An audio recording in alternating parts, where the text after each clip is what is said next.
प्रयागराज महाकुंभ में श्रद्धालुजनों की भारी भीड़ है। लगभग 8 से 10 करोड़ श्रद्धालु इस समय प्रयागराज के अंदर मौजूद है। कल भी 5.5 करोड़ श्रद्धालुजनों ने महाकुंभ का स्नान किया था।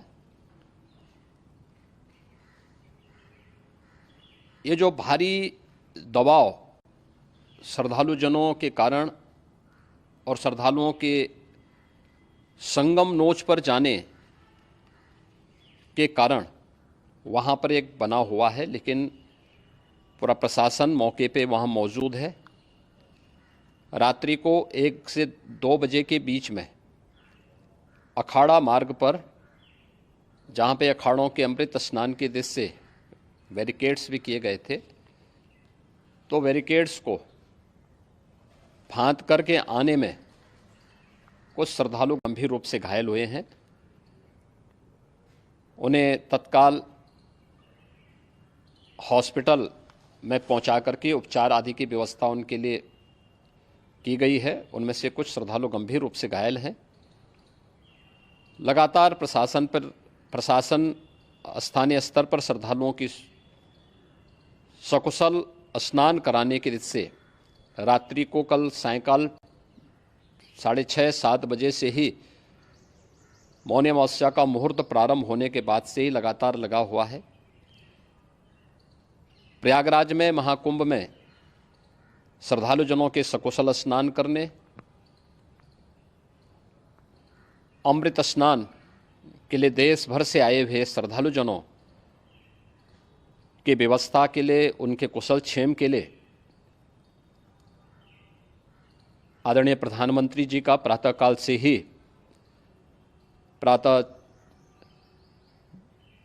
से ही उनके लगभग 4 बार प्रधानमंत्री जी ने हालचाल लिया है।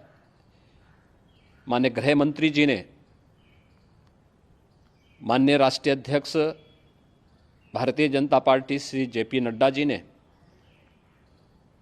माननीय गृह मंत्री श्री अमित शाह जी ने भी, और प्रदेश की माननीय राज्यपाल श्रीमती आनंदीबेन पटेल जी ने भी लगातार जानकारी लेकर के सभी के कुशल क्षेम और सकुशल स्नान कराने के बारे में निरंतर रिपोर्ट ले रहे हैं।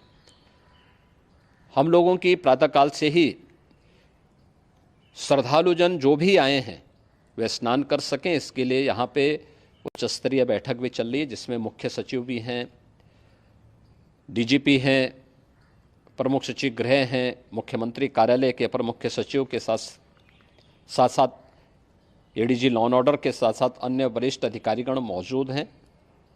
प्रयागराज में हालात वर्तमान में नियंत्रण में हैं, लेकिन भीड़ का दबाव बहुत बना हुआ है। अखाड़ा परिषद से जुड़े हुए पदाधिकारियों के साथ मैंने स्वयं भी बातचीत की है।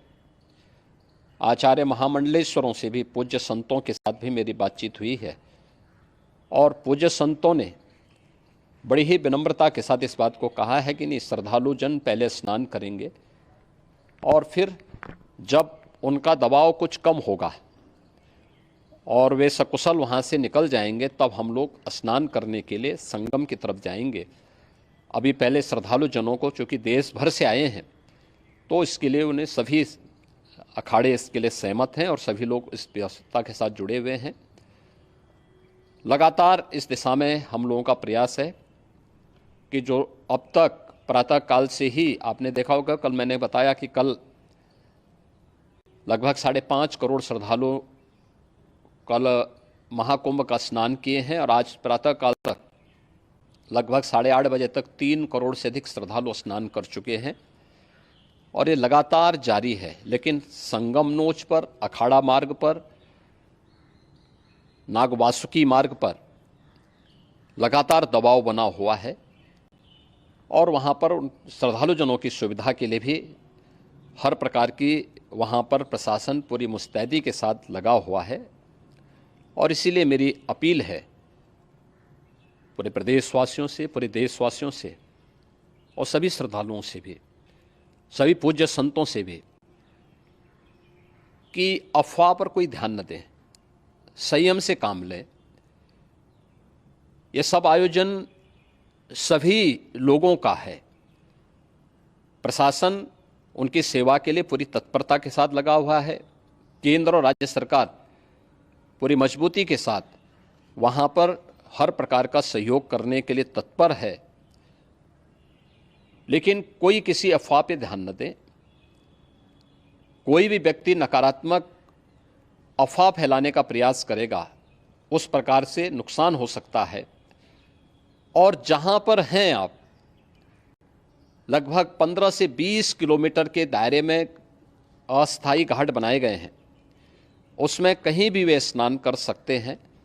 आवश्यक नहीं कि संगम नोच की तरफ ही आएं, क्योंकि भीड़ देखते हुए खासतौर पर जो बुजुर्ग हैं, बच्चे हैं, श्वास के रोगी हैं, उनको लंबी दूरी तय नहीं करनी चाहिए। और जहाँ पर हैं वहीं पर आराम से पहले स्थिर होकर के कार्य करें, वहाँ पर रह करके। और जो नज़दीक के घाट हैं, उसी नज़दीक के घाट में स्नान करेंगे। सब गंगा जी के ही घाट हैं और गंगा जी के इस घाट में वही पुण्य प्राप्त होगा। ये मौनी अमावस्या है। मौनी अमावस्या में स्नान का महत्व है। संगम में स्नान का दबाव बहुत ज़्यादा है, इसलिए सभी लोग अगर वहाँ पे इसमें अपना सहयोग करेंगे तो सकुशल हम सभी श्रद्धालु जनों को वहाँ पर स्नान करने में सफल होंगे। और फिर इसके उपरांत अमृत स्नान